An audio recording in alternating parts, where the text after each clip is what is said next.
Hi guys, welcome to my channel. இன்றைக்கி நம்ம என்ன பார்க்க போகிறோம்னா, பாயில் பண்ண சிக்கன் வச்சு ஒரு குயிக்காக ஒரு ரெசிபி பண்ண போகிறோம். அதுக்கு தேவையான பொருள் பூண்டு, வெங்காயம், அப்புறம் தக்காளி இது எடுத்துக்கிட்டோம்.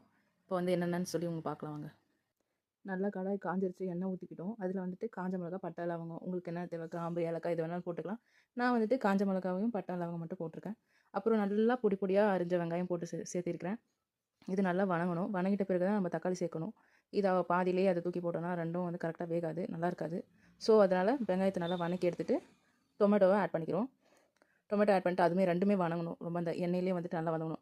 சீக்கிரமாக வந்து வணங்குறதுக்காக நீங்கள் சால்ட் ஆட் பண்ணுங்கள். அது கொஞ்சம் சீக்கிரமாக குக் பண்ணி தரும்.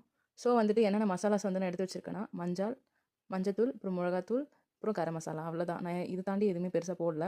சிம்பிளாக ஒரு 4 இன்க்ரீடியன்ஸை வச்சு ரெசிபி பண்ணுறது. இதை நீங்கள் பண்ணலாங்க, குயிக்காக பண்ணிடலாம். அது இல்லாமல் அப்புறம் வந்துட்டு நான் பொடி பொடியாக சாப் பண்ணி வச்சுருக்கிற கார்லிக் போட்டுக்கிட்டேன். கார்லிக் வந்துட்டு இப்படி தான் போடணுன்னு கிடையாது, நீங்கள் ஃபுல்லாக கூட போட்டுக்கலாம். எனக்கு இந்த மாதிரி போட்டால் நல்லாயிருக்கும்னு தோணுச்சு. ஸோ அதனால் இப்படி கட் பண்ணி போட்டிருக்கேன். இல்லை பேஸ்ட்டாக கூட போட்டுக்கலாம். இஞ்சி பூண்டு பேஸ்ட் போடுவாங்க இல்லையா, இஞ்சி போட்டாலே டேஸ்ட்டு மாற்றி விட்டுரும் அப்படின்றக்காக நான் வெறும் பூண்டு மட்டும் சேர்த்திருக்கேன்.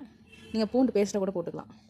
அப்புறம் காரத்துக்கு ஏற்ப வந்துட்டு மிளகாத்தூள் போட்டுக்கோங்க. நான் வந்துட்டு கொஞ்சம் காரம் நிறையவே சாப்பிடுவேன். ஸோ அதனால் நான் ஒரு 2 ஸ்பூன் நல்லாவே போட்டுக்கிட்டேன். அப்புறம் கரம் மசாலா ஆட் பண்ணிக்கிட்டேன். அது வந்து 1 டேபிள் ஸ்பூன், அவ்வளோதான்.